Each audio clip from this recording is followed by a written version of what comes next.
your background is amazing, Alex. What do you mean? You got the colors, like I'm looking at the art.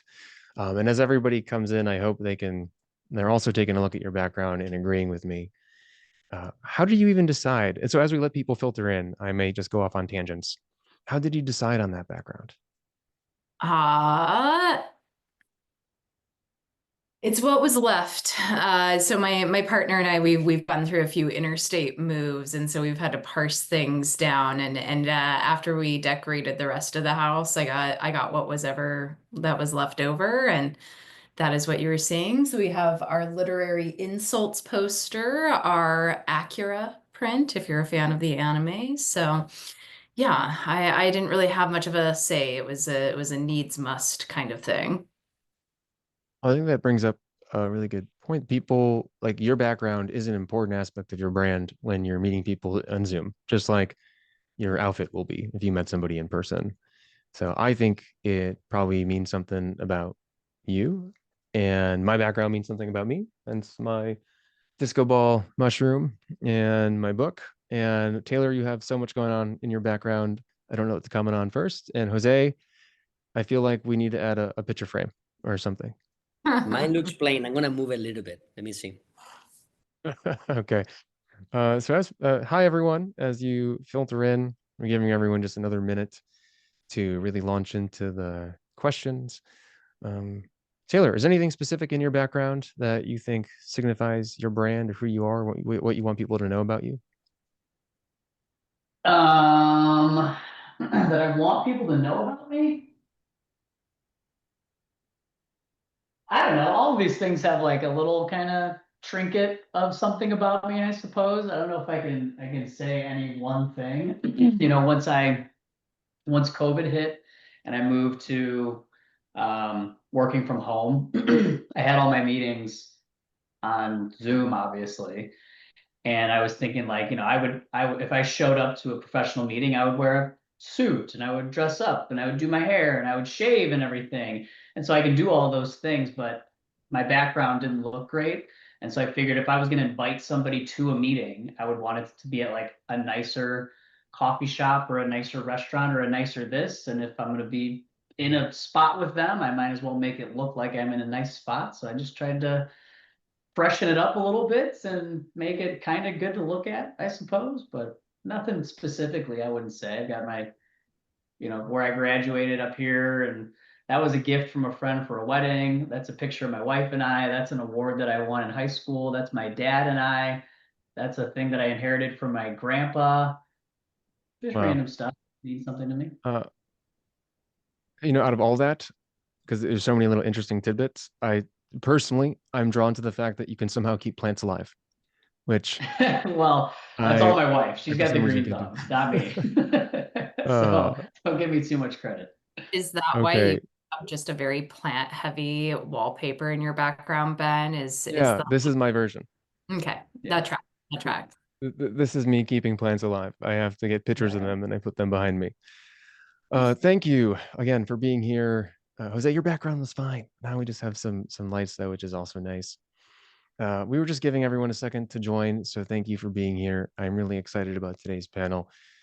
If you don't know who I am a career coach for leaders, senior talent management consultant, and something I'm really proud of. Last year, launched a book called Becoming Fearless.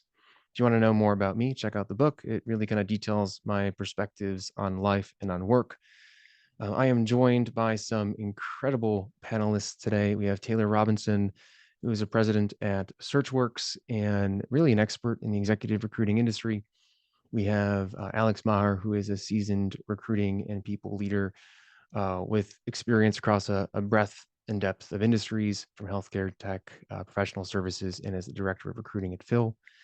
And Jose Gonzalez, who is a real estate executive, most recently the divisional vice president and chief of staff, and is actually very knowledgeable about the job market because he's a recent job seeker.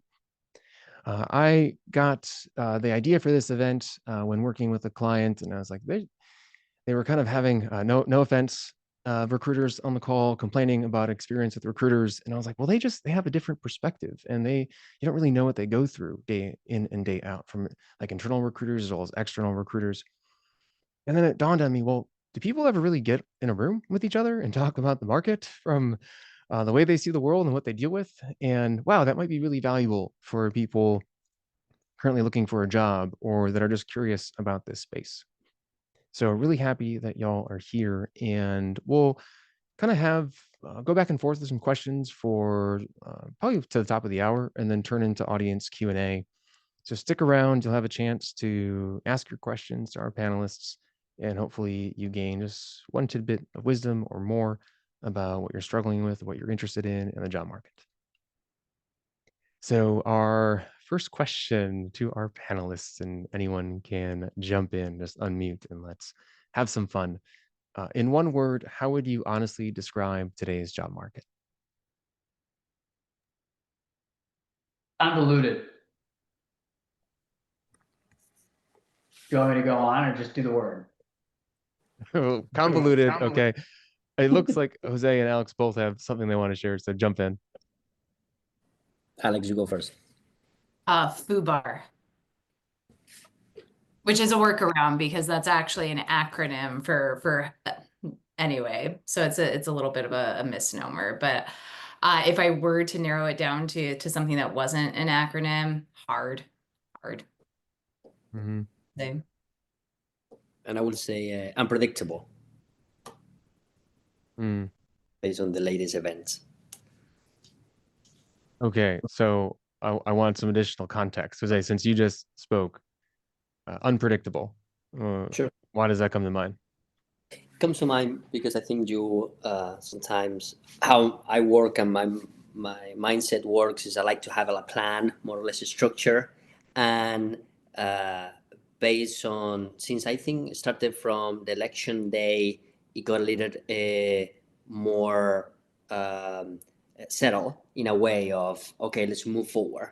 And then now it came back a little bit to being a little unpredictable in a way that you cannot really plan. And I see companies actually, based on their feedback to me, on we need to hold a little bit on let's see what it's going to be in the next couple of months, and then suddenly in a week later everything is doing much better. So I see the pull back a little bit, even so they feel comfortable, but some of them are holding in a way. So kind of like this wave of experiences from, and a little bit of not really sure what's going to happen next, hence unpredictable. And okay, going back to the beginning, convoluted. Some additional context there. Correct, especially with in my sector in real estate or retail as well. You know, with the tariffs and the impact, it has a major impact on brands who wanted to expand. That is why I see it, what I see it, and you have to be mindful of that. There are things for sure, and we'll go over it, I think in the next hour and a half. On there are things you control, there are things that you don't. So let's focus on what you can control. Mm-hmm. Okay, turning it over to Taylor. A little bit of context on convoluted. I actually like Jose's answer better than mine, I think. But I say convoluted okay, because it's very rare that you can really put the whole job market into kind of one word or one title or anything like that, unless everyone's getting laid off and it's a mess, or everyone's getting hired and there's tons of hiring going on. It's always somewhere in between, and different sectors are growing or declining or what have you. And today it's convoluted because there's really no company is kind of representative of the entire market. So, you kind of mentioned that Alex does some things in healthcare, and I know that that's doing quite well these days. If you look at some other sectors, they're not doing well, but right now there is needs within the market. But what I'm seeing is that a lot of leaders are apprehensive to really make a ton of hiring decisions. To Jose's point about the tariffs and everything that's kind of coming around, when you've got the stock market going up and down, they kind of freeze, but they still need people. So they're not really sure what to do. And there's no one story across the entire sector, I don't think. Okay, Alex, FUBAR.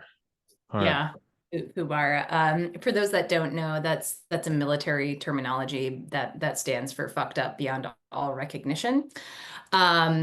And I've been in recruiting and talent acquisition for over 10 years. I've been in the professional services space, so that agency type recruiting. I was adjacent to this space during the GFC, so I'm probably like dating myself a little bit as like an elder millennial.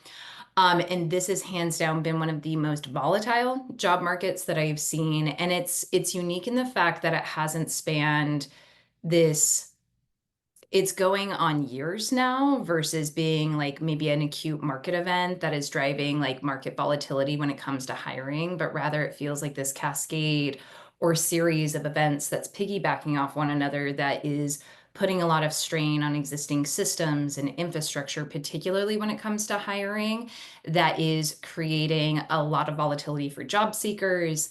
It's creating a lot of volatility for companies when it comes to hiring.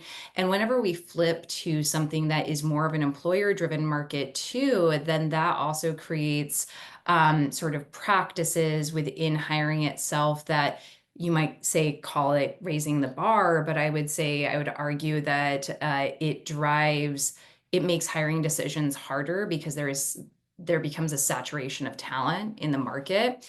So very not common and candidly not a market that I really have much of a precedent for.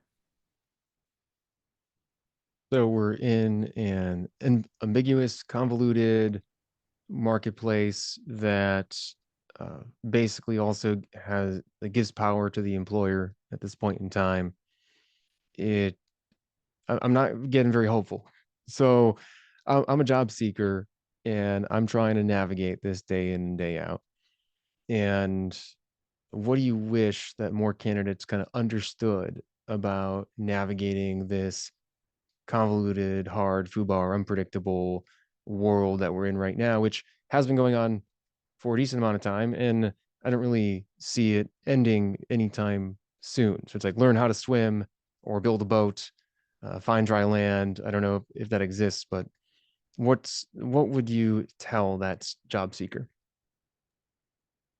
I think the best thing that a job seeker can know going into that situation is that almost in no matter what market we're going to be in, I think that you should go into it assuming that it's going to be difficult. I mean, it takes time to find a job. You need to put a lot of work into it. I mean, when you're looking for a job, you all of a sudden are made a salesperson. And you might not have sales experience, but that's the fact of the matter. You need to go out and you need to find opportunities. You need to represent yourself. You need to sell yourself, and you need to put a whole lot of lines in the water to catch one single fish and get a job. That tends to be the case. And I think that to Alex's point about kind of how crazy things have been, I think there's still some people who are thinking, oh, back in 2021, I had 3 offers at the same time. 2022, anyone could get a job. And then 2023, things slowed down. I saw a lot of people quit their job. I'm sorry, in 2024, a lot of people quit their jobs thinking that they could get something pretty quickly. It's now 6, 12 months later, and they're still not able to find anything. So I think going in knowing that it's going to take effort, it's going to take time, and you can't take your foot off the pedal. And maybe most importantly, you can't become emotionally distracted or distressed by it. Tends to be what I see. People lose confidence in themselves. They lose confidence in what they're able to do and bring to the table, and that kind of feeds into their inability to sell themselves. And it kind of does this round robin of them not getting the opportunities, and then them get down on themselves, and then they can't represent themselves properly. So I just spoke with a gentleman earlier this week who his whole unit of his business was let go. And I told him this. I said, you know, it might be months and months before you find a job. Hopefully it's not. But the best thing you can do is know that this is now your full-time job. You're 9 to 5 looking for a job. It's not, you know, I'll go on Indeed for an hour or 30 minutes and hope maybe I get something back. You need to work to find a job, and that sucks, but it's the fact of the matter. It really is. So knowing what you're getting into at the beginning and being able to have that emotional stability and confidence throughout the long term, I think is incredibly important. I agree and I disagree. So I agree on the fact that like when we step into a job search, particularly now that we really need to kind of like frame that appropriately as this is full time. We need to, I highly recommend like structuring out your day as a job seeker. So treat it as a 9 to 5. Like you clock in, you sit down, you create a task list for yourself. All of that is sound practical advice. And I'd even say have yourself a weekend as well, because the piece that I disagree with is, and I don't know if it's even like a hard disagree, but rather um, this emotional component of our job search. I think it's important to really articulate this is you will feel down, especially in this market. And it's not something that we can sort of just turn off, right? Because we attach and assign so much value to our career. It's how we support our families. It's how we pay for bills. It's how we enjoy life. I mean, we go on vacations or we buy cool, fun art prints or vivacious wallpaper. Like these are the things that like give us opportunities to have, a depth and breadth of like human emotion and experience. And so I think that we need to be mindful about how we discuss the emotional component of job seekers, particularly in this market when those searches can take 6 months, 12 months. I've even seen people say that they've been out of work for 2 years. And that does take a toll. And I think for me, within my own philosophy and practice, one of the things I try to advocate for, particularly with my hiring teams, is really challenging the assumption of like, why is a job seeker still seeking? That's something that I've started to hear a little bit more about. Why are they still looking for a job? Like, why haven't they found anything? There isn't like an easy fix to that. Like, always preserve yourself mentally because you cannot pour from an empty cup. So being mindful of like your capacity when you are feeling burnt out in your job search. And there may be like a moment where you do have to pull out and focus on your survival versus how you advance your career. And I want to tell people that that's okay too.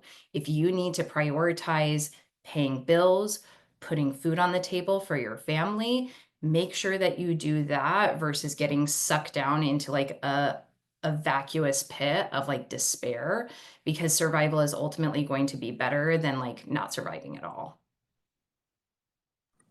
It's actually listening to Taylor and Alex has been actually been really helpful also for me since I going through this process. And and one of the things, two of the words that I like to use and which basically have been said already is basically have a structure, like treat it as a job, as well as persistence, right? Even so that everything goes up and down, and your feelings also are going to affect you, no matter what. You have to keep going. There is nobody who's going to care. The world doesn't care if you find a job or not. It has to be yourself and your family. So you have to keep going.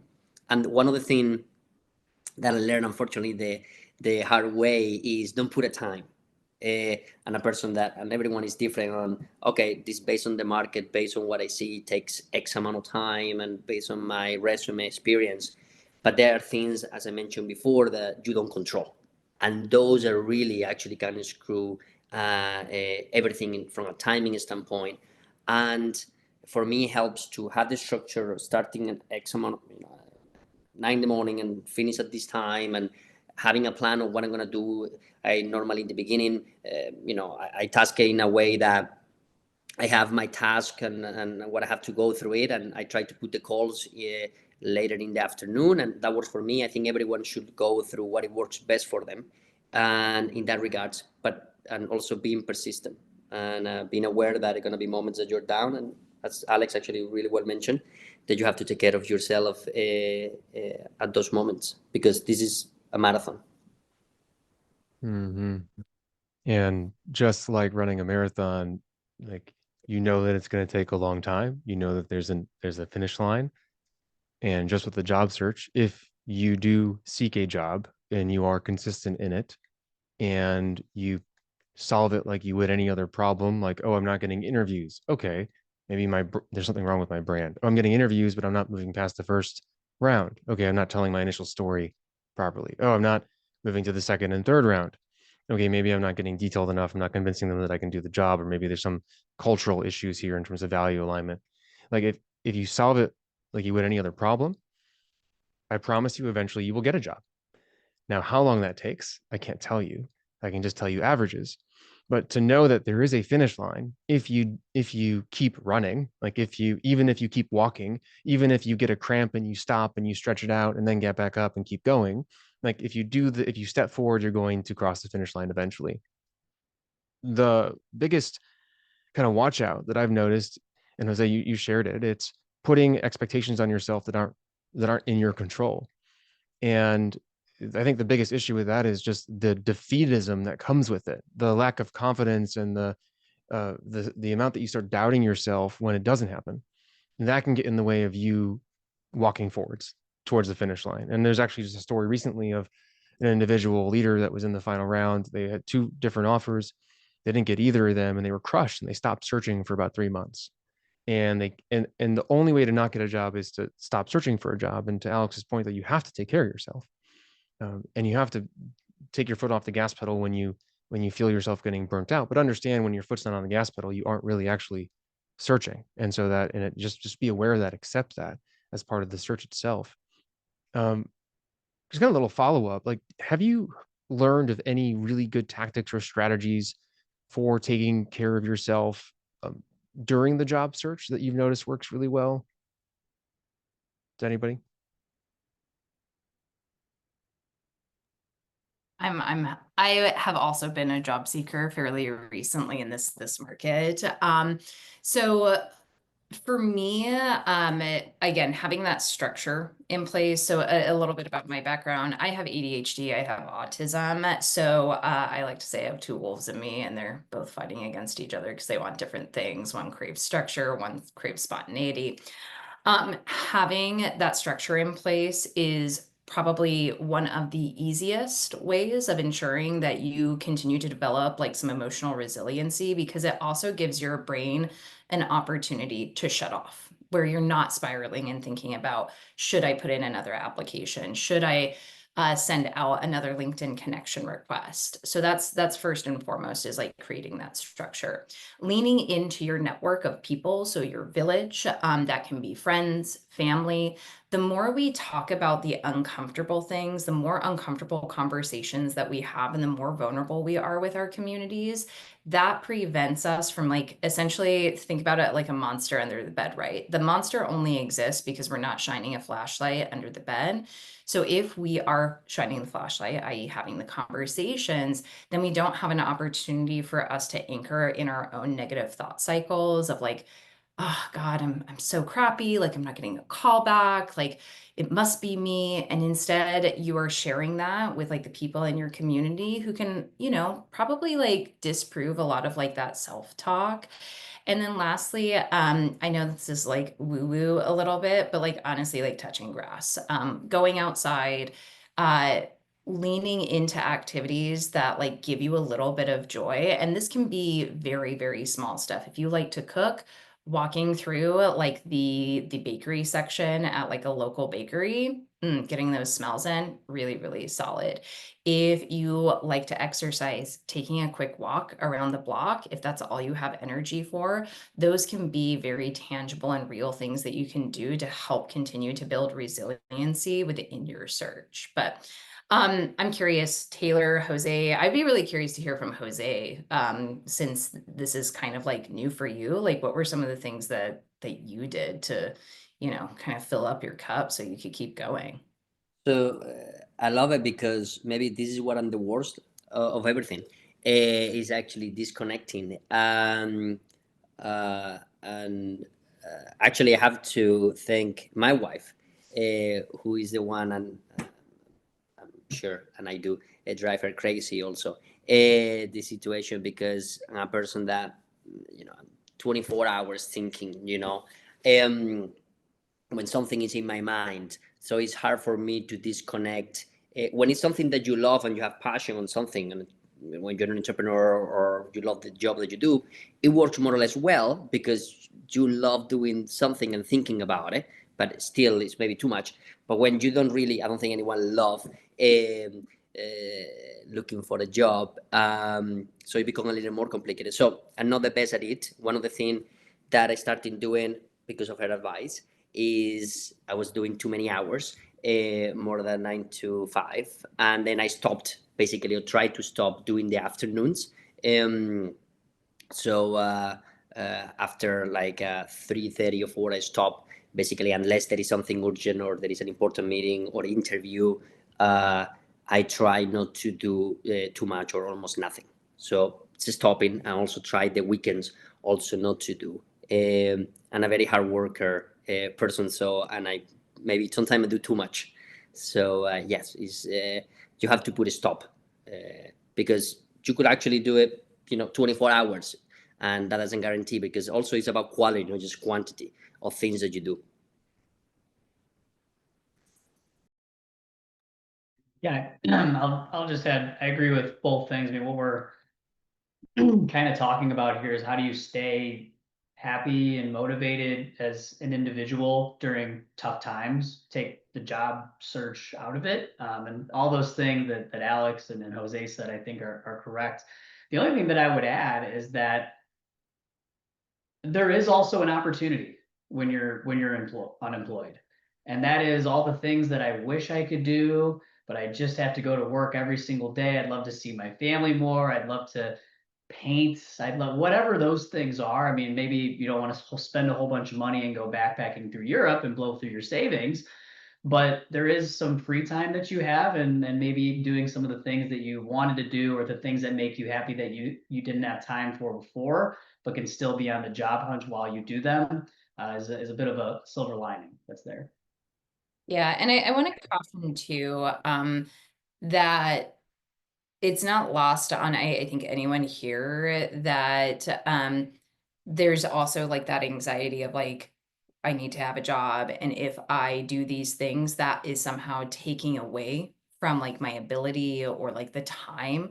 It's really easy to operate in a deficit, but Taylor surfaces a really good point. Like it doesn't need to be, a grandiose backpacking trip through Europe. Although, like, would love that. Like, if anyone wants to send me one, I'll drop my Venmo if you want to help fund that. But like little moments that like spark a little bit of joy or like fill up your cup in some capacity are by and large going to have a net positive impact on you from like a cognitive perspective, from an emotional perspective, all of which gives you the better resiliency to show up for your job search in the ways that you probably would like to. Yeah, absolutely love that. I also love just this idea of walking into a bakery and like what are the little things that you can do? Going to the park, putting your feet in the grass. It kind of depends on, as a job seeker, how you are able to relieve your stress from thinking you need to do something. So is it that you send 10 or 20 applications out right in the morning when you wake up? Or do you need to have your cup of coffee or red light or go for a walk or read a book? But there is now time that you have that you didn't have before. And you don't need to job search all day to get a job. You just need to do the little things that work. And so then how do you take advantage of it? I really appreciate that comment. How do you take advantage of the fact that you don't have to go into a position right now and that you have some free time? Because then when you'll get a job, you'll be like, I wish I had some free time. and also looking for a new job generally is an opportunity for career growth. So we've been talking a lot about how hard it is, and how do we then reframe our perspective on what the job search actually is and what it might mean for us. And then how do we have that kind of sort of targeted search instead of that spray and pray approach that can make us feel helpless and make us feel like we're not getting any traction. Because with the right approach, you can actually get interviews at companies that you really would dream of working at. So getting more specific about what you've seen work and not work. I know Taylor and Alex, you have conversations with organizations, so you know what they're saying behind closed doors. Very interested to hear what organizations are looking for and some of their perspectives on candidates. I know, Alex, really appreciated that you said that we're trying to change the conversation around what it means to have a gap right now. And that would be amazing to see some of these, I guess, kind of biases within the job market themselves. And Jose, because you're in the job search, like what is it that you found really works like as a unique strategy? And you can go best, like this knocks it out of the park every time, or you can go worst. It's like, oh no, don't do this. I've seen this way too many times. We need to stop doing this. So I'll leave it up to you for which direction you want to go. So I will actually go. I'm gonna go with the worst, or with the one that I disagree. I will say, and that change that in the process is I was very focused on. Okay, you apply. You have a very healthy, strong resume. You send it. You apply. You should get it, right? So now I totally disagree with it. I learned that most of the time you get, especially a really good job through connections that make you be in front of the door, and that door, at least the first door, is open for you to have a conversation with HR or the hiring manager, and that connection is key, better than any resume. That doesn't mean don't work on your resume. Important, to show your abilities, tangibles one. But that connection is really as a game changer. And so I will disagree. Just apply. I will strongly agree on look for your connections through contacts that you have. And I love it what Alex said before about your village, your community. Use it because I believe most of the Americans, especially, and I'm from Europe, which the market is different. Even in America, I think you go through like this situation 2 to 3 times in your work lifetime. So people are used to and they show empathy. So leverage them, and whatever you don't have a connection, try to make it through LinkedIn or any other. Send an email, follow up. People also appreciate when somebody want to make a connection, and try to get the foot in the door. A resume nowadays is not enough. It doesn't matter who you are, what university you went. There is always most likely people smarter than you with a better resume than you. They're looking for something more than that. So having that connection really helps.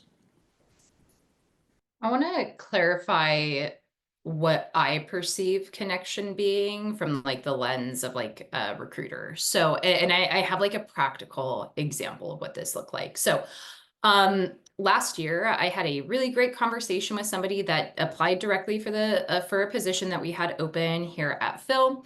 Had a really great conversation with them. It was very clear to me, though, that the role that they had interviewed for was one, we were misaligned on compensation, and it was at a level lower than their skill set. Now, most of the time, I always challenge my own assumption about the idea of overqualified. I assume if somebody has applied for the position, they have done so intentionally and for good reason, and I'm going to have a conversation with them.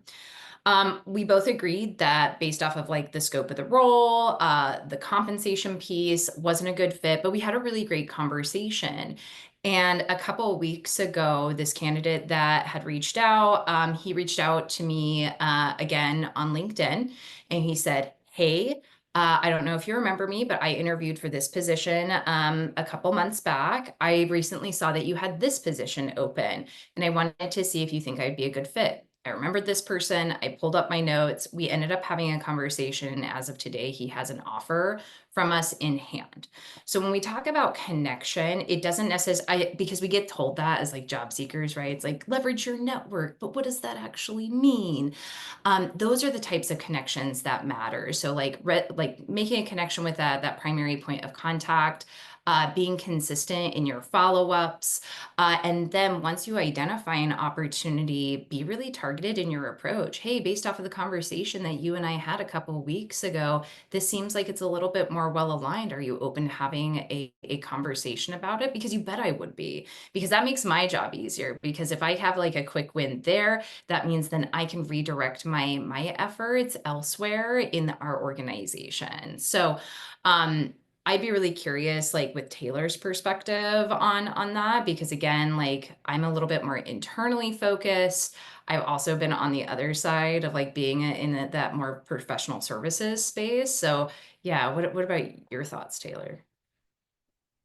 I think what you guys have said is spot on. I mean, typically, I probably talk to 1 to 5 people who are in transition a week, and what I tend to tell them, kind of going back to like having kind of a game plan of what you're going to do. My honest opinion is I don't know what the percentage of roles that get filled through your network and people kind of knowing people. I've heard 80%, but that was something that was online and got taken off, and I don't know if it's true, but it's a lot. It's a lot more than probably just from applying online. And I like to tell people, going back to my comments around kind of being a salesperson, you're kind of in a sales role now, is going through basically all your LinkedIn connections. Hopefully you have used LinkedIn and you have a lot of connections, but I like to tell people you should kind of have a goal to be, on the phone talking to somebody within your network, 3 times a week or 5 times a week, or at least 2 times a week. You don't want to fall into that hole of doom scrolling and just applying on Indeed over and over again, because you could apply it 1,000 times and maybe not have anything. But you need to get these conversations started, and you need to be communicating with people who know you, who trust you, who would stick their neck out for you and say, this is a great person. And it's not necessarily, I mean, Alex, I think your comment was great in that you kind of had the right opportunity for this person, but more often than not, it's probably going to be talking to somebody that knows somebody, and you're 2 degrees away or 3 degrees away, but kind of, you know, working that network is something that's that's really important, no doubt. But one thing that I really haven't seen almost anybody do, really. And my sister did this back in 2009, which is kind of crazy that it's that long ago, but it was 2009. She graduated college, and it was the 2009 market, and she didn't have any experience, and she couldn't get a job, you know, pretty standard stuff. And she made a video resume to go along with her resume that had kind of a clickable link on it. And it was her, just like I look in the screen today, saying, hi, I'm Paige Robinson. I went to the University of Illinois, took these classes, I did this. I'm interested in working in this industry for this reason, and really kind of humanizing it. And being able to see how she communicated, how she composed herself before anybody even really met her or talked to her on the phone. She had like 4 offers before anyone else that she worked with had any.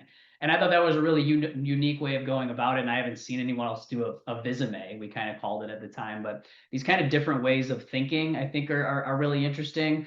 But yes, following up, I actually kind of like it when job seekers, if there's an opportunity that they see that's open, or they have a really good target company that they want to work for, trying to go directly to the hiring manager if you can, sending them a LinkedIn message. You know, you can go to HR, of course, you can go to recruiter, of course, but sometimes you just want to go direct to the source and see if that person wants to have a conversation with you and kind of skip the other things. I mean, you're kind of firing at every method and theory that you have possible, and just kind of trying a little bit of everything across the board.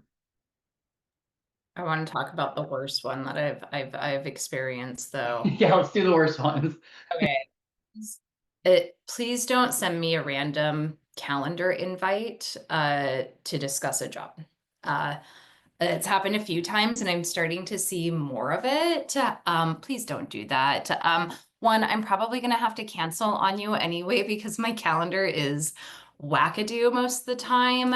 But and maybe this is just like my own ego coming into play, but it feels really like intrusive. I care a lot about like creating equitable hiring practices. I like spending time to review people's information. I encourage my teams to do the same. And it feels just like we're bulldozing past that. So I would not recommend doing that. That has not been my favorite thing that I have seen.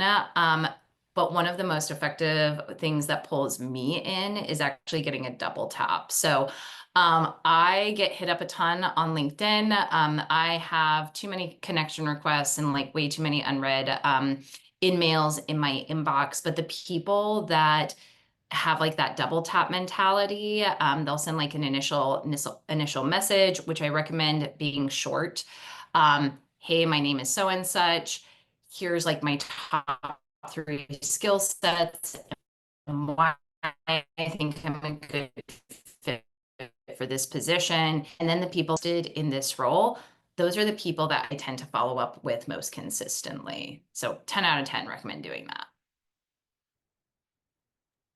I really hate it if I'm interviewing anybody and they're super cocky.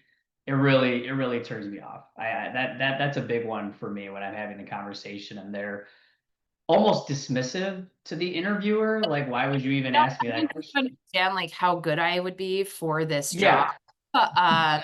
So you should just hire me already. yeah. That's a big no. That's not going to work. Yeah, I actually haven't gotten the calendar invite thing. That's a while. That hasn't happened to me. But no, being overly, I mean, showing up late.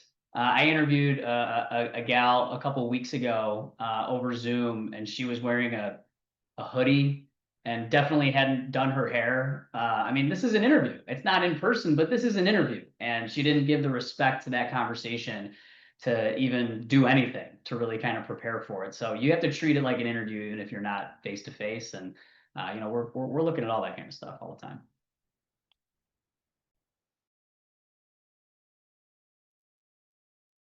I see I Alex making also, some taps. well, one thing But yeah, go Jose. I was thinking to say that an advice I will give that I found very helpful, since now Taylor mentioned his great experience with the lady with the hoodie, is the try to meet in person. I fully recommend it when it's possible. I know it's not easy, but if you can, and the person is open to, even so it's a commute that you have to take, it is worth it. So totally recommend it. You don't really know anyone until you really meet in person, at least for one meeting. So take the chance. I've gotten the random calendar invite sometimes, by the way, and would also attest to please don't send random calendar invites. I can't imagine that they work, but then I can't imagine that like direct mail works or spam calls work or spam texts work, and they do it. They do it. So I don't know. It worked at least once. I had to, right? Like there has to be like, oh, it happened once. So I have like that one time it worked, and it might happen this like 20 more times if I do it again. Hmm. Yeah. Okay, so those are some of the worst. You shared some of the things that tend to work, but like, let's say you are talking to somebody. How do you personally decide that someone stands out? So we can talk about like the opposite. So maybe they're humble or they're, poised or they're confident but not arrogant. But is there anything that really tips the scale for you to be like, I'm going to go to bat for this person from like a recruitment perspective? And then also, Jose, like, what have you experienced that you feel is really gotten you through that door? And maybe it is meeting in person, but maybe it's something else too.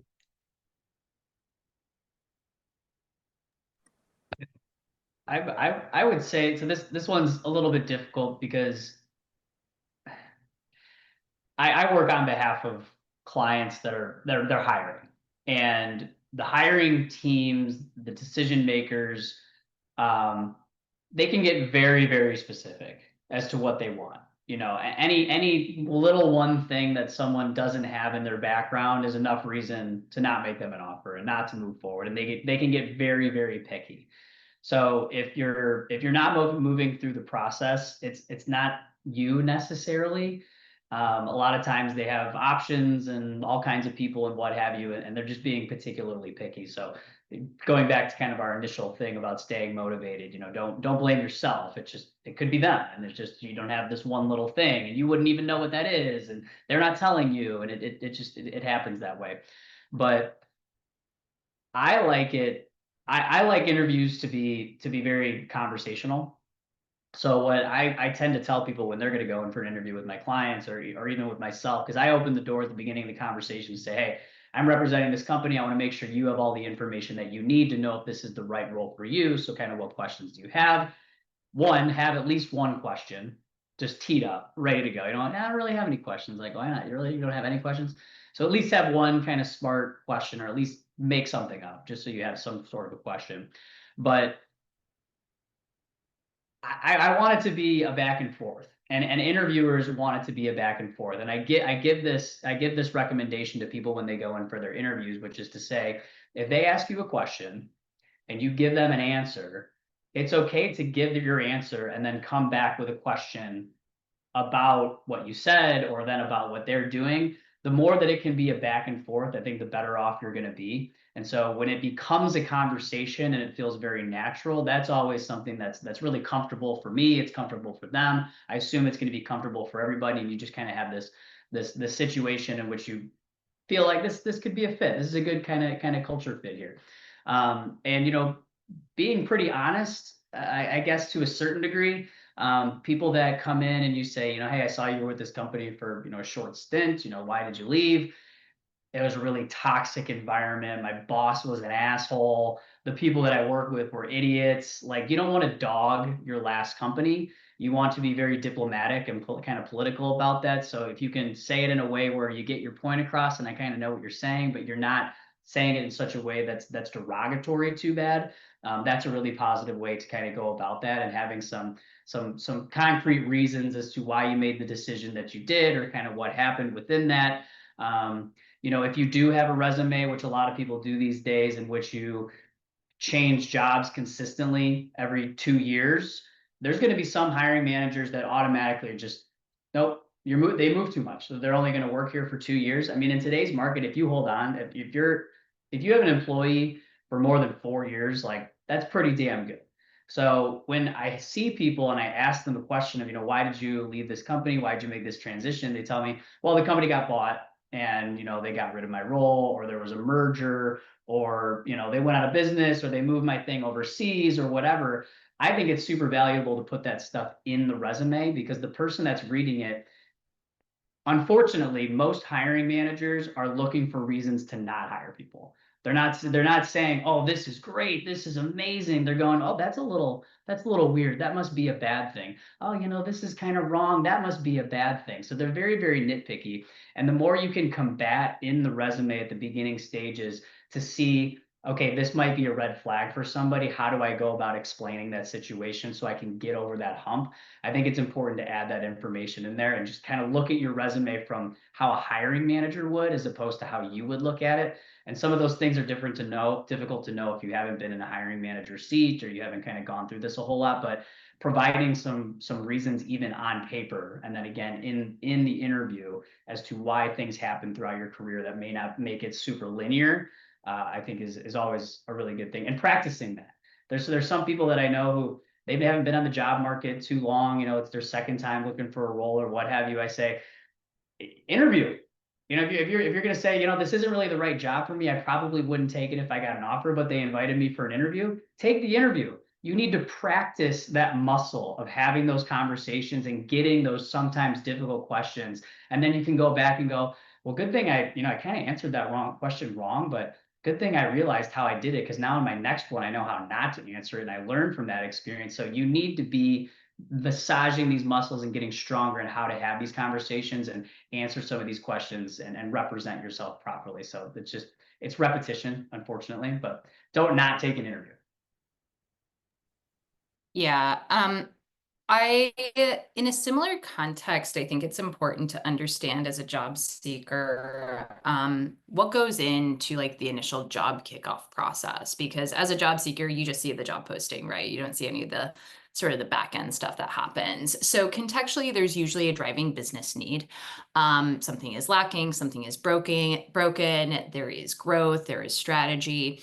That is typically why a position gets opened up, is to fulfill a need. When we go through that initial kickoff process, a lot of organizations, at least I hope so, I've implemented it here at Phil, we go through a more formalized kickoff process. And the reason why we go through a more formalized kickoff process is to get very clear alignment on like what are the top necessary skills for somebody to have to succeed in this position. And given the fact that I've worked in technology and I tend to work with a lot of tech leaders, the way that I frame this is, what's the MVP for this role? What is the minimum viable product? Or in this case, what is the minimum viable question that this role is answering? And typically the question is, what skills does it take for this person to be successful in this role at this company?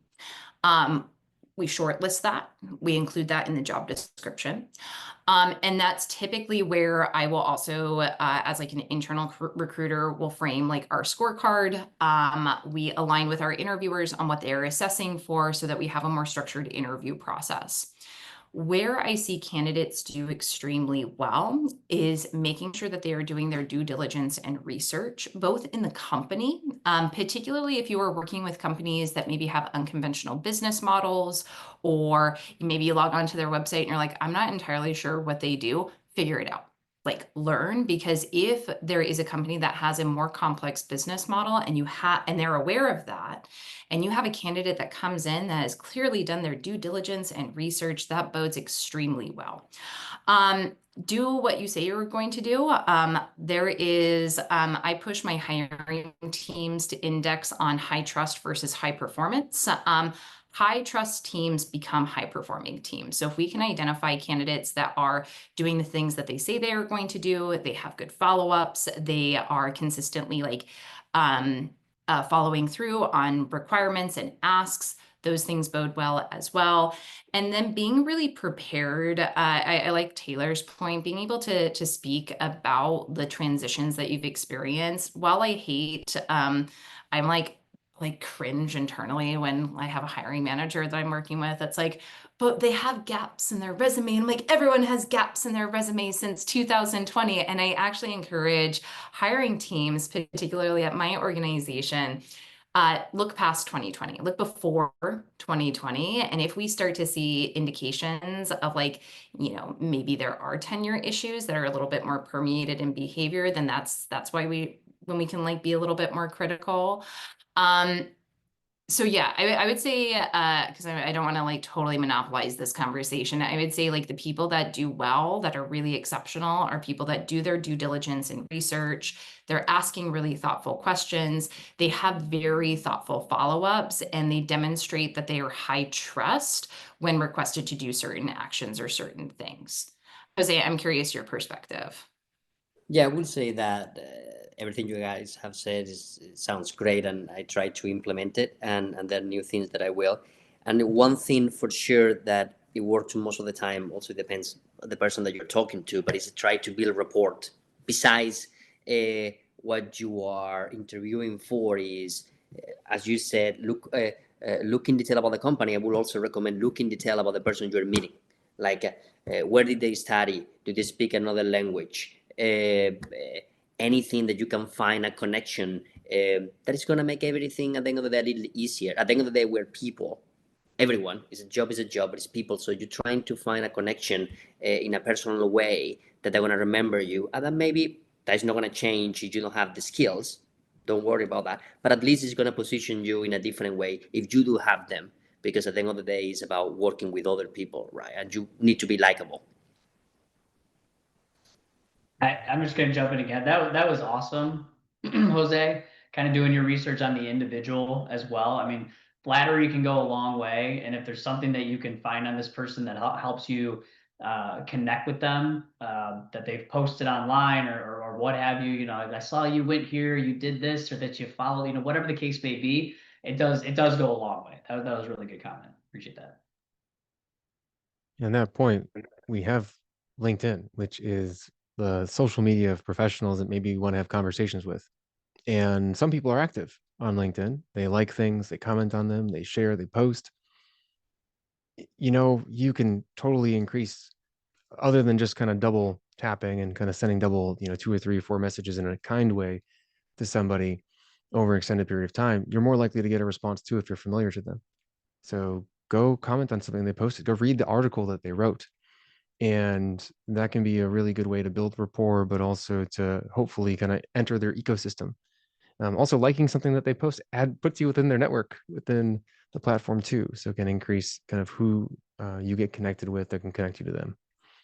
It's also Uh, yeah. signaling. So while that person may not have a direct relationship with you, typically we get notifications. It might subconsciously like put your name or your profile like, oh, I know this person or I'm familiar with them. And that can be a very powerful thing from like a psychological perspective, specifically for like job seekers as well. Thanks for that, Alex. Actually, you said a couple things now around like, oh, let me show you kind of the back end of what goes into a job. By the way, like I've seen if someone likes something, I see it. I would love to hear a little bit more about what's a day in the life like. What do job seekers need to know, Taylor and Alex, about your roles that maybe they aren't aware of? And then Jose, if something comes up for you that you want to share about the day in the life that you want maybe recruiters or hiring managers to know, then let's share that too. Do you want to go, Taylor, or should I go? I'll, I'll go. A day in the life. There's a lot of open jobs that recruiters I, tend to be. I have a quick question. What kind of recruiter are you? I focus on manufacturing and distribution for C-suite vice presidents and directors. Executive recruiter. A day in the life tends to be, at least in my role, I'm talking to a lot of hiring managers. I'm sitting in a sales seat trying to win new business, and I'm interviewing people, and I'm also kind of running my team. My main two recruiters that I have, sometimes will have 8 interviews a day. They'll have, 12 different roles that they're working on, each that has maybe 25 different candidates within it. So 8, 8, whatever, how many people that is. There's a lot of people that a solid recruiter needs to be in touch with constantly. And giving them updates, setting up interviews, giving them feedbacks, whatever the case may be, it can be like mayhem. And it can be a lot to handle. And I think that unfortunately, recruiters many times get a bad name for lack of follow-up and lack of communication, because unfortunately sometimes the follow-up is not the most important thing on their plate when they've got a million things to do, and they need to do the things that are really the most important to kind of get done at any given moment. So we always close out all of our candidates. We tell them, they're not moving forward in the role, and we make sure that they know that, because I think that's probably one of the number one things that people don't like about recruiters is, I had an interview with them and I just never heard anything again. I got ghosted. That's just like the worst thing ever. So we try and not do that. But if you're in a high volume recruiter role, the amount of candidates that you have, the amount of hiring managers that you have, the amount of emotions, the amount of people that are surrounding you at all times, it is mayhem most of the time, and it's very difficult to handle all of it at once. Oh, I remember that. I remember it's the reason why I asked Taylor what kind of recruiter he is because it's important that I think candidates understand that there's specializations within recruiting. So you have not only kind of like role specific recruiting. So like Taylor's focused on executive recruiting, you have tech recruiting, you have go-to-market recruiting. So those different verticals. You also have different types of recruiting services. So Taylor is focused on recruiting for other organizations. For myself, I'm focused internally. So my role looks a little bit different, although I would say probably just about as chaotic based off of some of the growth that we're experiencing. So for myself, I am focused solely on recruiting for one company and one company only because I'm focused internally. At the same time, I was brought into our organization to help scale out our hiring practices and processes, and I stepped into a net new environment that had zero build. So I was responsible for implementing new processes, building out our ATS, some of the more like practical elements that go into a talent acquisition function.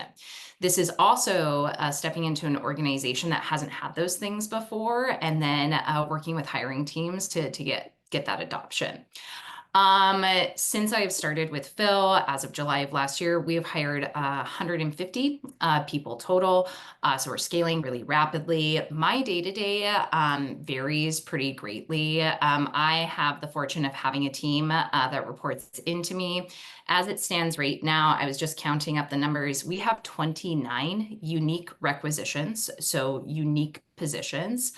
Out of those 29 requisitions, we actually have 79 openings. So we are quite busy presently. On average, I will probably average at least 5 to 8 screening calls a day. That is tasked on top of things like making sure I'm doing my due diligence and follow-ups, working with my hiring managers on moving people through the process. I tend to focus a little bit more on the executive recruitment needs for my organization, while my team focuses on tech recruitment as well as variable hiring.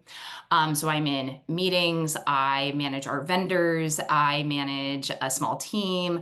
I'm also working with our executives on like defining new processes.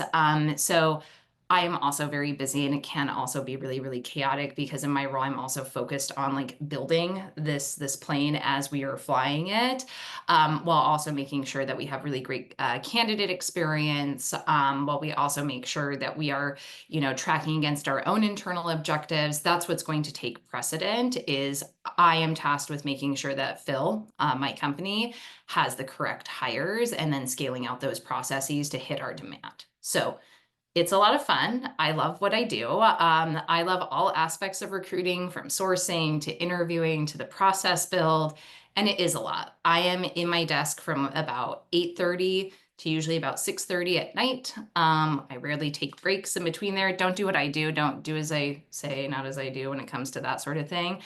But it is because there is a need for it, and that's sort of how I end up kind of spending my day. It's a lot. I'm very, very done talking by the end of the day.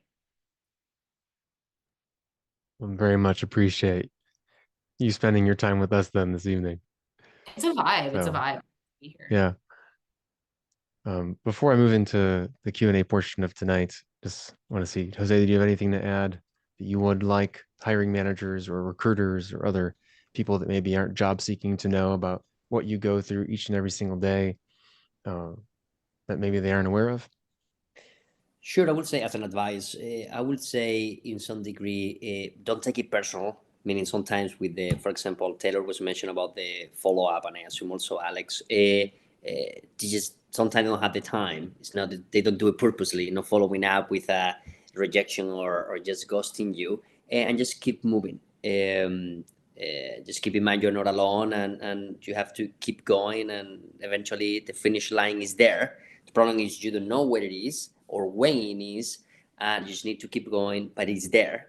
And you're gonna enjoy it as soon as you get it there. So keep going. Mm-hmm. And there are opportunities, no matter how many headlines you see about no one's getting hired or anything like that. Like you heard what Alex said, you heard what Taylor said. Uh, Jose, I also know there's opportunities. So the market is there. It's just a little convoluted and foobarred, all those fun words that we used in the beginning. So we have a couple questions. If you have any and you're listening, throw them into the Q&A section of the webinar. And Taylor, Alex, Jose, can you see the questions that are in the Q&A section? Okay. Well, I'm just gonna give you a chance to look at those, pick one, and feel free to unmute and start chatting about it, and then we'll just go from there. The So first one that I read. do you want to take the question and then we answer it, or how do you want to do it? Sorry, I didn't get. Well, I think Taylor saw one that he might want to chat about initially. So you can just pick one and let's answer it as a group. So the one I'm here about using Calendly to set up a meeting. I'm assuming that the person asked you for a meeting and you're not just randomly sending a Calendly. I've kind of come around on this a little bit. I used to think that it was just kind of unpersonal to do, and now I've started using it myself. So I guess I can't really say it anymore. But if you are worried about this, I would just do both. So you just say, hey, I've got time between this and this tomorrow and this on Thursday, or if it's easier, use the link below. Just do both. For whatever reason, the organizational settings that we have set up internally do not allow me to use Calendly. They never show up on my calendar. I don't know what happens. It's a bummer. So personally, this wouldn't be for me, but I do agree with having a very clear call to action.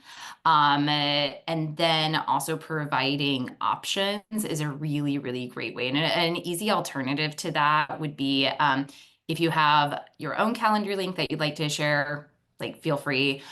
For myself, I tend to default to leveraging our applicant tracking system because it has a calendaring function in there. And so organizationally, it keeps me accountable. Again, the ADHD, the autism, from a process perspective, I kind of use that as my singular source of truth. So I'll tend to default there. But I do think that it's nice to include clear call to action. You'll never go wrong with that.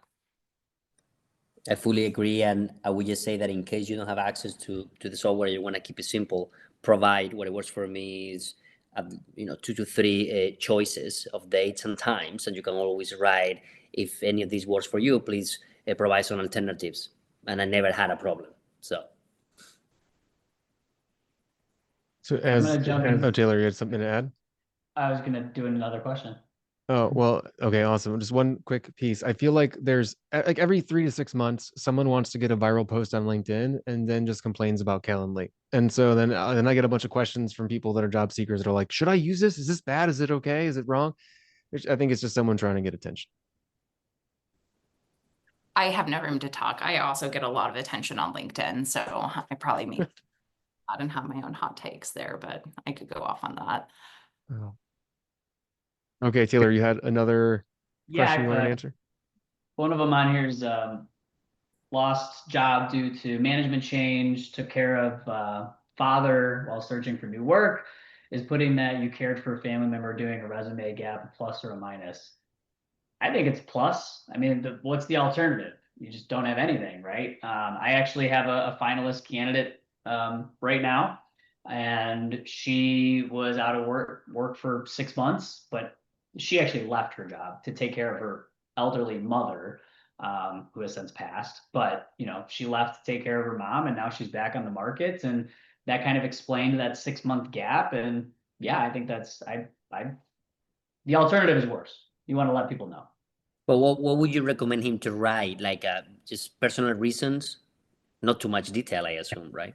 Well, it depends on how, willing you are to talk about that type of a thing. If you're not willing to talk about it, or it's, personal to you, then that's fine. You don't need to put it. But I think she wrote the title of her job was caregiver. And then it was like a one sentence thing, a close family member of mine got ill and I took some time off to take care of them.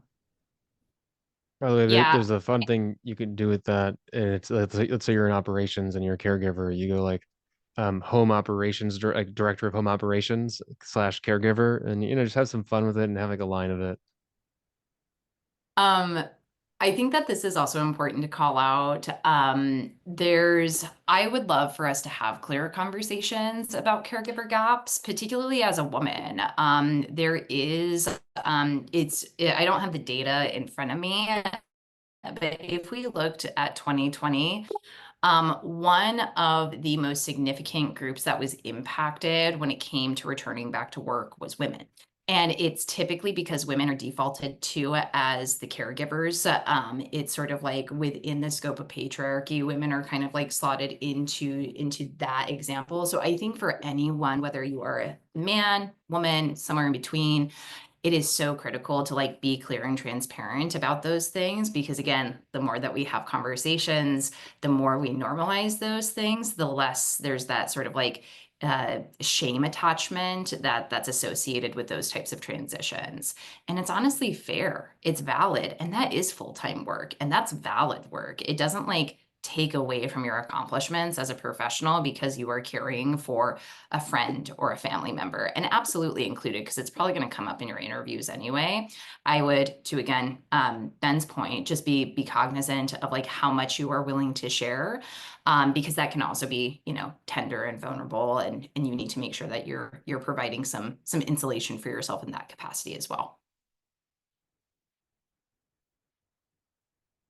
Should I pay to get my resume rewritten?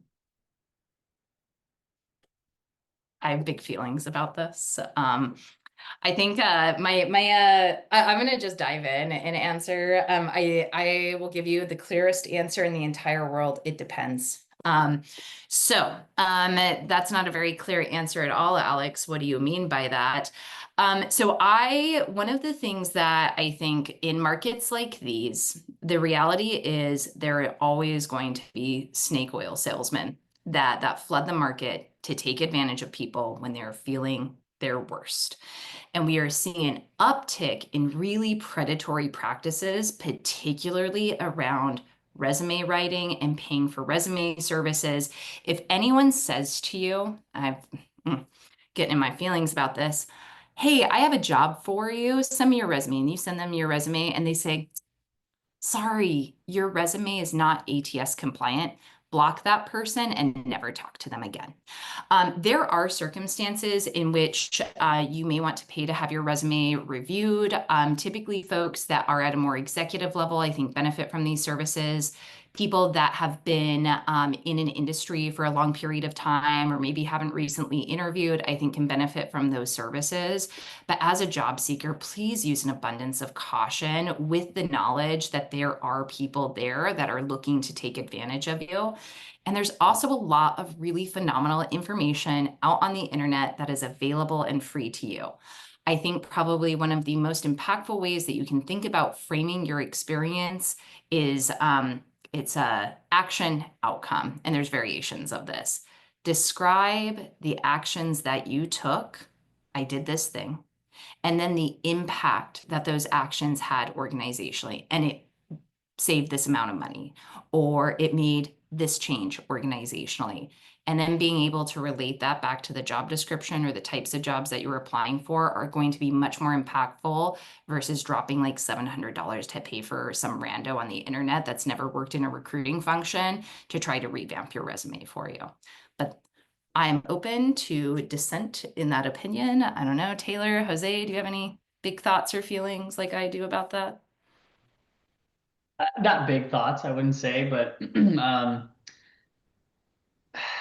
unfortunately, some people are just not very good at making resumes. Like let's call a spade a spade.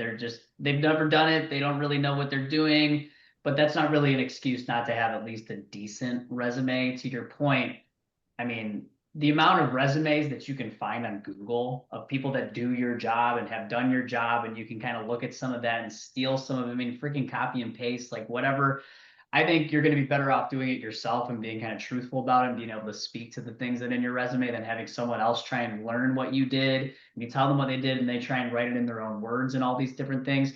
You know, if we're talking about someone doing a 9 to 5, looking for a job, spend a couple days on your resume. Ask some people like me or Alex, kind of what our opinion is. Go to whoever else or you're hiring. Like you crowdsource this type of a thing. I don't think it's the worst thing in the world, but if you give your resume to 5 different people and ask them to give you feedback, you're gonna get 5 different answers. There's no like perfect resume, and that's why we see so many. I mean, there's no 2 resumes I've seen over the thousands I've seen over my career that look the same. So you have to personalize it, make it your own, and kind of do these other things. Again, it's not a bad thing, but don't assume that because you had someone make your resume for you that it's going to perform any better than anything else. You need to put a little bit of time into it.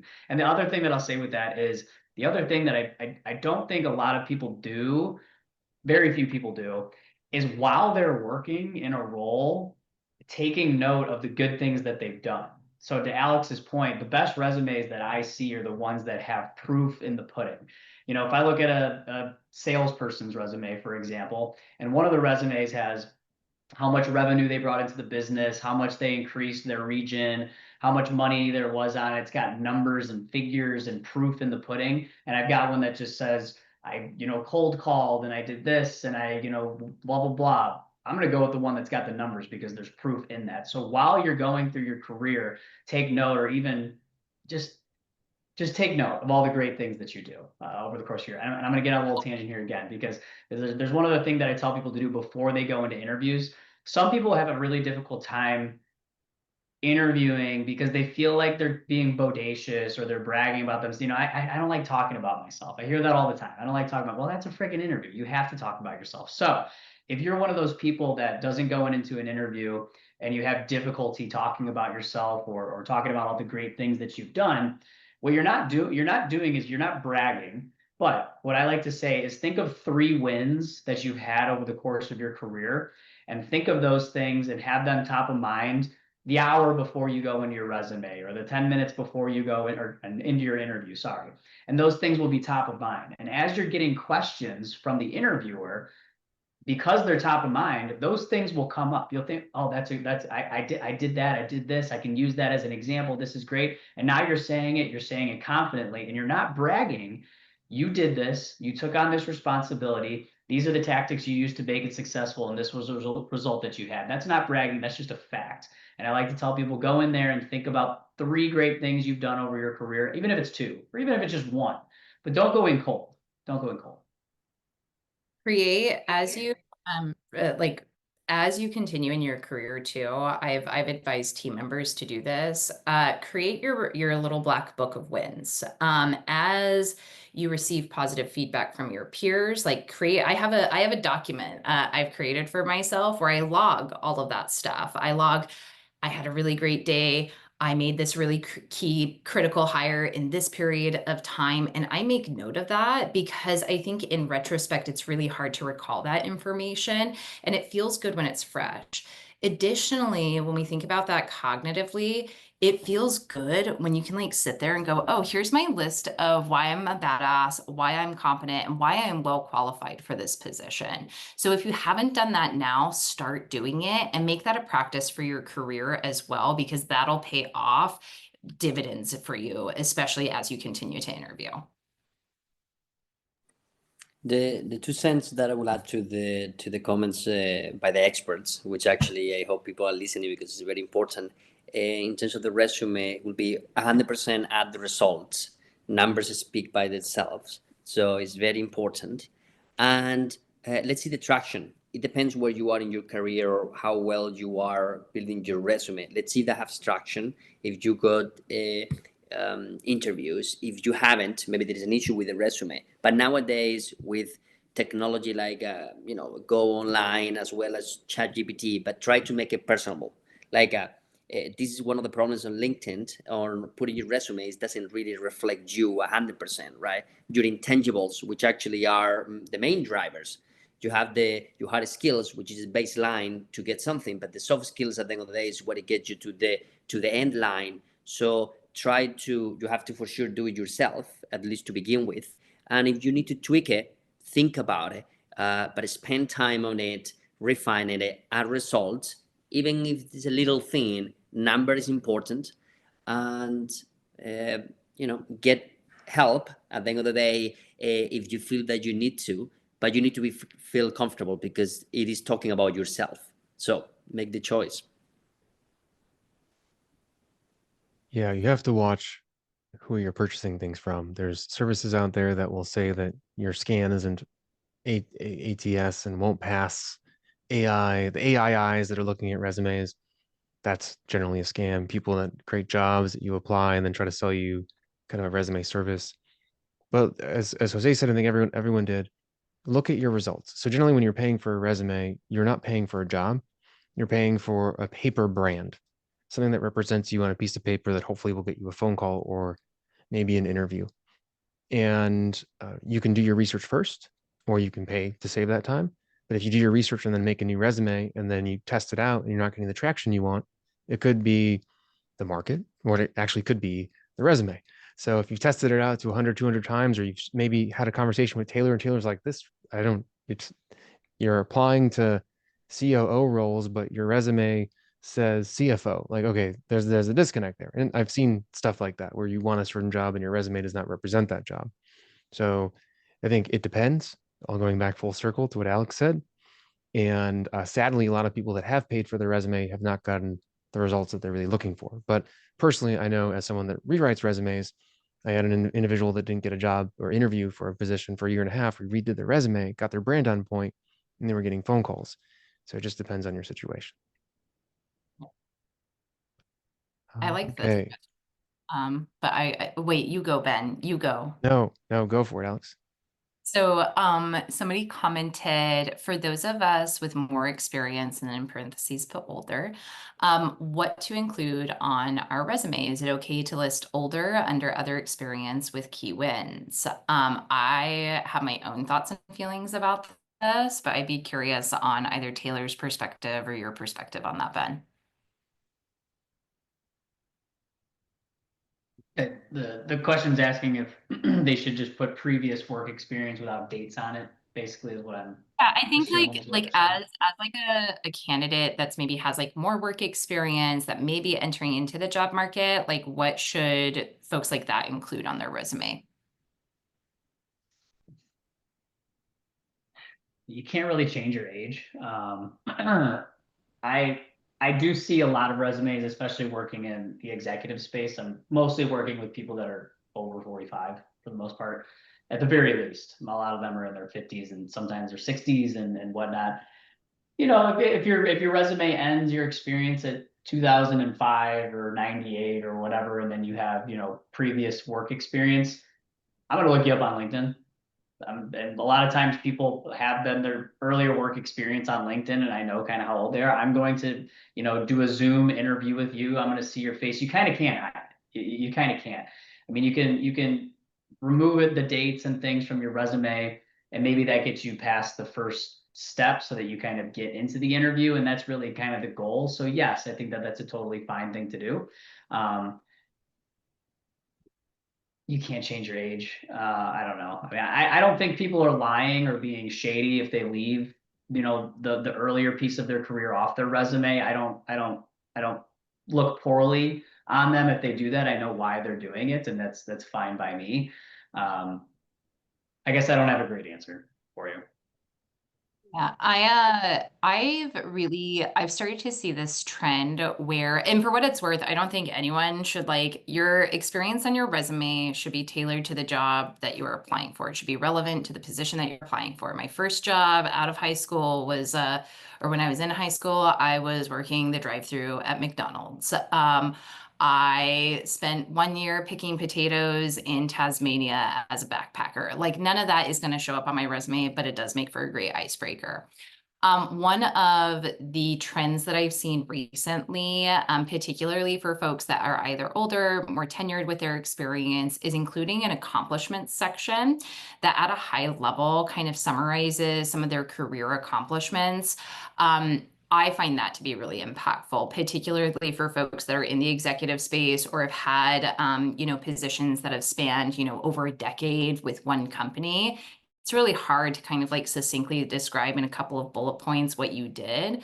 But if you can summarize at a high level some of like the really impactful initiatives or projects that you led, I find that that provides a little bit more like nuance and color to your experience without necessarily having to like throw all the way back to 1998. Yeah, one extra thing is generally, is my opinion. I would love to hear people that look at resumes and hire people. I do some assessment, but not a whole ton. Generally, people are interested in the most relevant experience, and generally that is like the most recent 10 years. And then having an additional section, however you want to word it, that shows your career path might be important to add some additional context to who you are.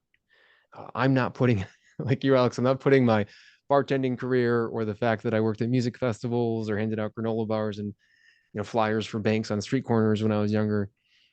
That stuff isn't relevant. So just right, curate your resume towards the position. And some people would recommend de-yearing some aspects of your resume, like the graduation year. You don't really need that. Kind of my 2 cents. So there's a lot of questions. Just everyone that has submitted one, you can keep submitting them. I will, in the follow-up email to everyone after this event, I will answer those questions very briefly.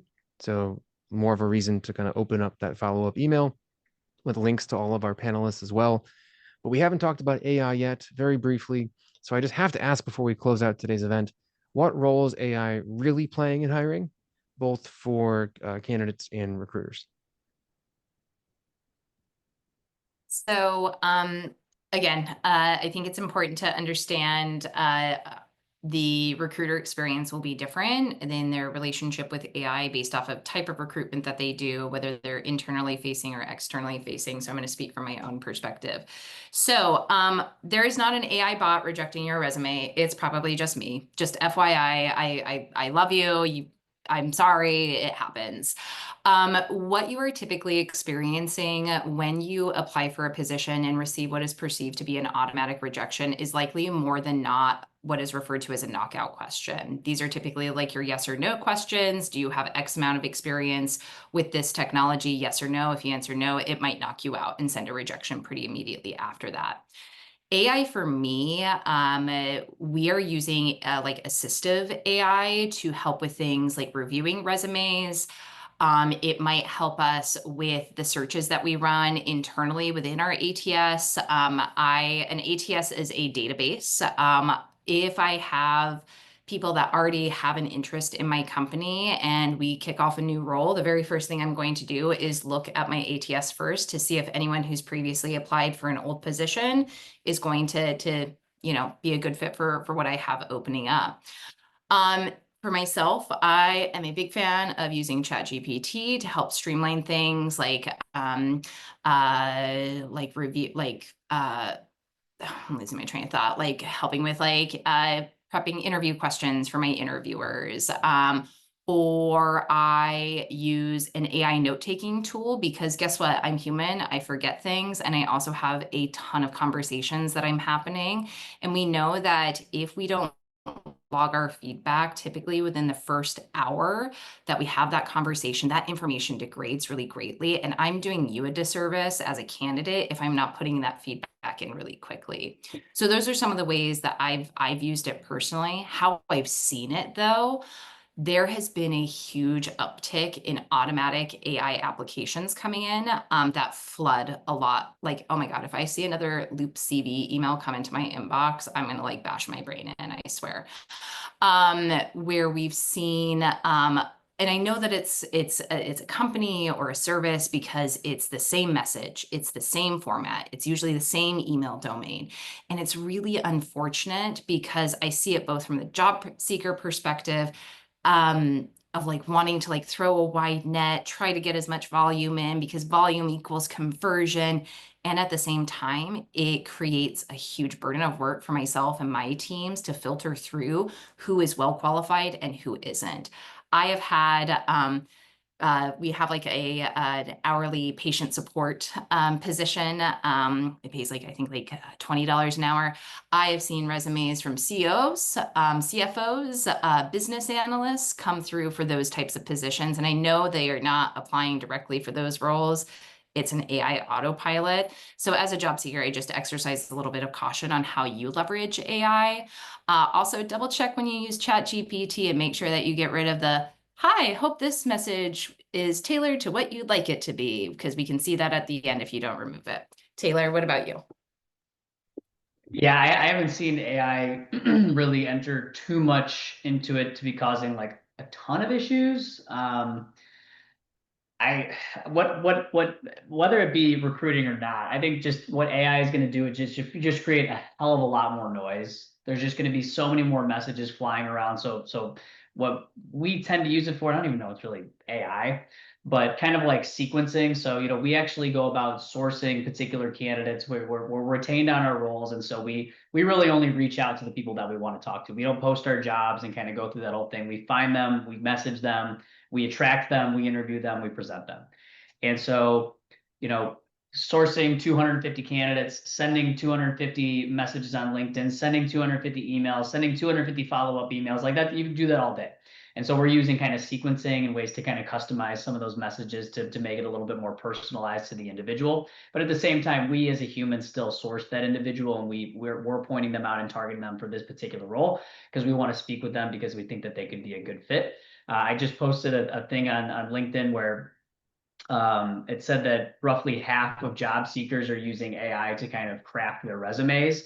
Now, what that's likely going to do is that now, hiring managers are going to use AI to make sure that they weren't using AI to craft your resume. And it's just going to be a noise. It's just going to be stuff kind of all over the place.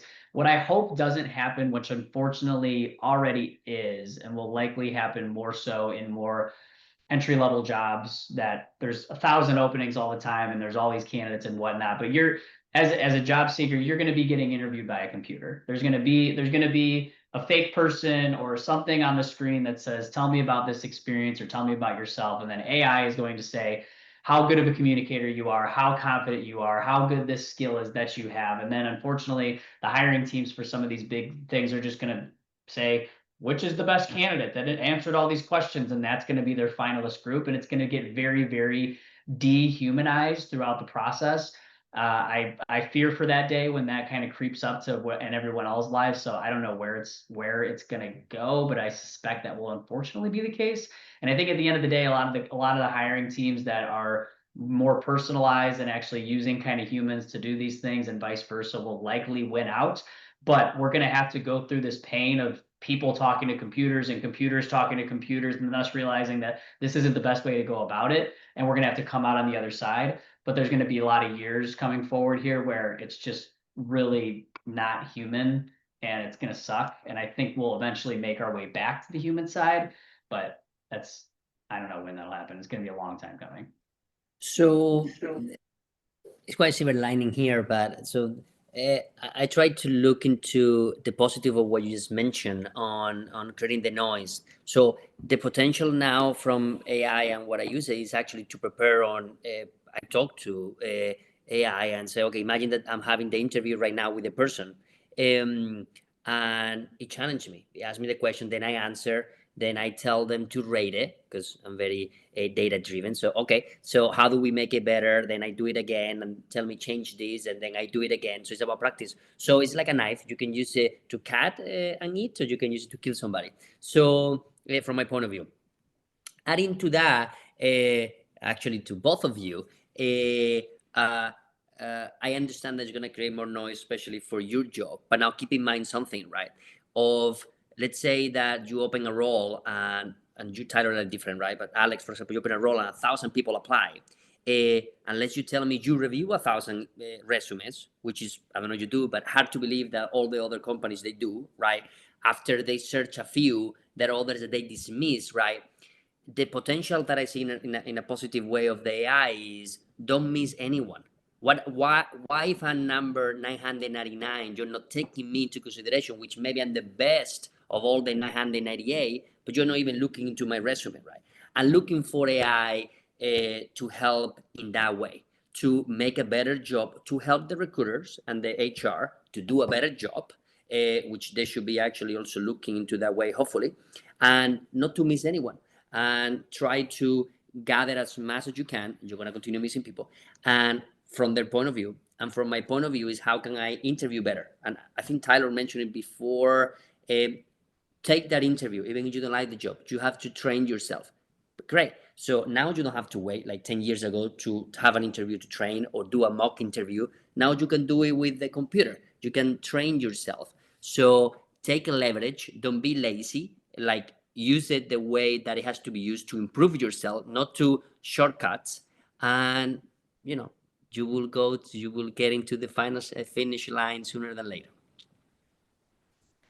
Yeah, I agree. It should really be treated as an assistive function, not a replacement function. And that's true for like recruiting teams. And that should also be true for job seekers. Like, don't use ChatGPT to totally rewrite your resume. And like, it can, and everyone else is going to do that, have the same idea. Use it to tailor and refine the things that you know that you have. Leverage it as a pair to provide you interview questions that may be asked. There's creative functionality in AI tooling that can be advantageous to job seekers. And for myself, I don't think anyone really wants to be interviewed by a robot. I've seen that recruiting hell on Reddit. And there's been a few people that have been interviewed by AI agents and have commented about what a dehumanizing experience that is. And that's the last thing that it should be, because fundamentally humans are humans and AI should be a supportive function to both of us. On that note, I think throughout our conversation today, any chance you get to humanize your approach to the job market is going to benefit you. And I hope we use AI for good in the future when it comes to getting a job or screening people for roles or everything having to do with talent acquisition, development, and such. But in some instances, it may not be. But so we will persevere. Everything will be okay. So thank you, panelists, for sharing your thoughts and perspectives. I'll share your contact information, just or your LinkedIn profiles in the follow-up. And I will also try to answer all these lovely questions that have been submitted that we didn't have time for, but I want to respect your time. And so thank you again. I really do appreciate you and everything that you've done tonight for job seekers or curious career professionals. Thank you. That was a lot of fun. Appreciate it. Yeah. Well, thank you All right. guys. Really appreciate it. Good luck, everyone out there. Drink a little water, do a little self-care, and we're definitely rooting for you. And drink some wine too. It's good. From Jose's lips to God's ears, I will take you up on that advice tonight. And by the way, I take on Alex, if you can, short vacation, Europe, and I recommend Spain, actually. Porto is on my bucket list. Same. Well, Madrid first, then Malaga, and then you can go to Porto. Okay. All right. I'll take your advice. I feel like you're a little bit more well qualified than me to speak on it. Portugal Next is time great in too. I'm just from person. Spain, so I have to root for that. But Everyone, Ben, thank you. thank you Next so time in much Thank for you. Malaga. organizing it. Bye. I